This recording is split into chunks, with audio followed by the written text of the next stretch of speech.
Indonesia yang kaya akan sumber dayanya, di mana terhampar luas flora dan fauna yang berjuta-juta jenisnya, menghiasi setiap sudut di atas permukaan tanahnya, keindahan alamnya dan berlimpah hasil tambangnya, membuat siapapun yang menjadi penduduknya bangga dan senang tinggal di dalamnya. Begitulah Indonesia, negeri dengan beragam budaya dan bahasa. Miliaran penduduknya hidup dengan aktivitasnya masing-masing. Yang muda sibuk dengan pendidikan, begitupun yang tua sibuk dengan pekerjaan. Gedung-gedung bertingkat dengan berbagai objek, berdiri dengan gagah, begitupun penghuninya. Buat segala jalur perjalanan tidak pernah kosong dari kendaraan. Ya, itulah Indonesia, negeri dengan aspek politik yang beragam. Ratusan partai politik mengubar janji untuk eliminasi, mengibarkan bendera dengan lambang kebanggaan di setiap sudut jalan. Poster-poster calon legislatif menghiasi dinding-dinding sepanjang bangunan tak bertuan, membuat para kandidatnya sibuk memasuki pemukiman warga kurang mampu, memberi bantuan di detik pemilihan. Ya Indonesia, negeri dengan 5 agama, 2/3 dari penduduknya menganut agama Islam, sedangkan 1/3-nya lagi dibagi 4 agama, dibina untuk hidup rukun beragama sesuai dengan kepercayaan masing-masing tanpa harus terusik satu dengan yang lain.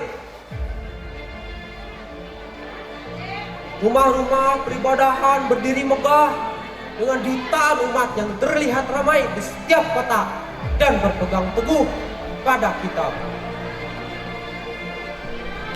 Oke, Indonesia, the perfect of the world. Di negara ini kami bisa mencari apa yang kami butuhkan untuk produksi usaha kami. Hasil bumi yang melimpah menjadikan kami ingin selamanya berada di dalamnya. Pertambangan emas yang melimpah di daratan Papua mereka biarkan. Jelas saja kami manfaatkan dengan teknologi yang kami buat untuk memperkaya negara kami. Indonesia sangat tertinggal di bidang teknologinya. Andai saja mereka dapat mempercepat teknologinya, mungkin emas tersebut takkan bisa kami miliki. Indonesia, marhaban wa ahlan, negeri dengan umat Islam yang paling banyak di dunia. Warganya menjadi umat yang paling banyak untuk melaksanakan hukum Islam yang penuh. Tentunya berhubungan baik dengan negara kami. Semoga rahmat Allah senantiasa menyertaimu, saudaraku. Bila di Indonesia, negara dengan suatu bencana terbesar di dunia, selalu tampil menjadi garda pertama penolong negeri kami yang terjajah, menjadi motivasi kami untuk terus berjuang. Karena kami tahu berjuang sendirian, dan karena kami tahu mempunyai saudara yang tak pernah henti untuk menolong. Syukron kasiron Indonesia. Namun sangat disayangkan, negara yang sangat makmur ini kini harus mengalami kemerosotan baik di bidang teknologi, SDA, STM, politik, agama, dan budaya. Kini di negara yang kita sayangi sedang menghirup pikuk berbagai problematik tatanan negara yang menghasilkan kericuhan tak berbantahkan. Generasi muda pun mengalami keprihatinan yang mendalam. Keadaan yang kian mengenaskan membuat siapapun berpaling darinya. Berbagai kabar berita mencatat setiap perilaku kejahatan, dimulai dari perampokan hingga pembunuhan. Terhitung mayoritas pelakunya meliputi golongan muda. Miris memang, tapi itulah fakta di zaman sekarang. Aspek politik yang beragam memicu penyalahgunaan kekuasaan, kasus korupsi dan pemerasan harta menjadi pokok permasalahan di kalangan pejabat gila rupiah, mendorong rakyat untuk berdemo karena hak tidak sepenuhnya janjinya terpenuhi. Janji yang mereka umbar saat kampanye tidak ada yang diselenggarakan. Memang tak sepantasnya jika kerukunan dalam beribadah terusik antara satu golongan dengan yang lain. Saling beradu argumen, mempertahankan keyakinan. Kerusuhan dan bom bunuh diri mengepulkan asap kekacauan yang seharusnya tidak pernah terjadi.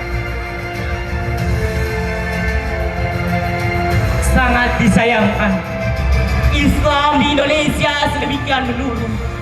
Yang awalnya terbesar, kini kalah banding dengan Kristen dan Protestan. Justru di dalamnya sangat terpecah belah. Entah apa yang membuatnya kacau belah.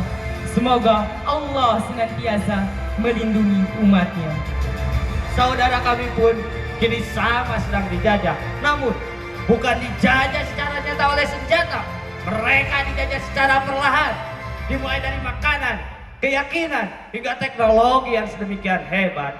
Hingga membuat rakyat terbengkalai. Rasa malas yang dimanjakan oleh kecanggihan yang kian besar. Hingga membuat rakyat makin dibodohkan. Harusnya kita berpikir lebih jauh. Atas dasar apa Indonesia mengalami kericuhan?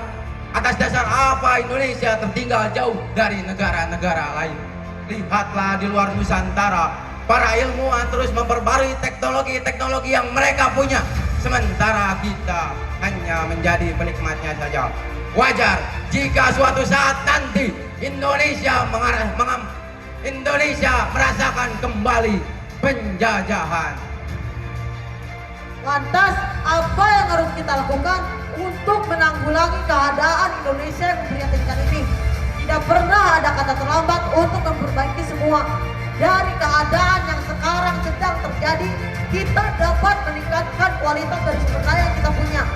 Kita selaku kaum muda penerus perjuangan di negara ini harus lebih banyak belajar dari para petua kita di zaman dulu, mengambil dari kegagalan yang mereka dapat dan lebih bisa untuk meningkatkan kualitas sumber daya manusia.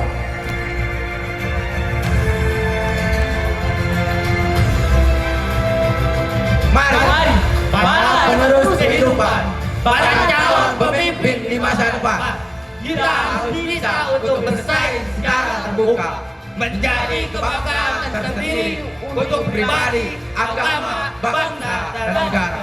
Semakin menumbuh kembangkan keberadaan dan kemajuan pesantren kita. Indonesia berjaya, mana itu ludah.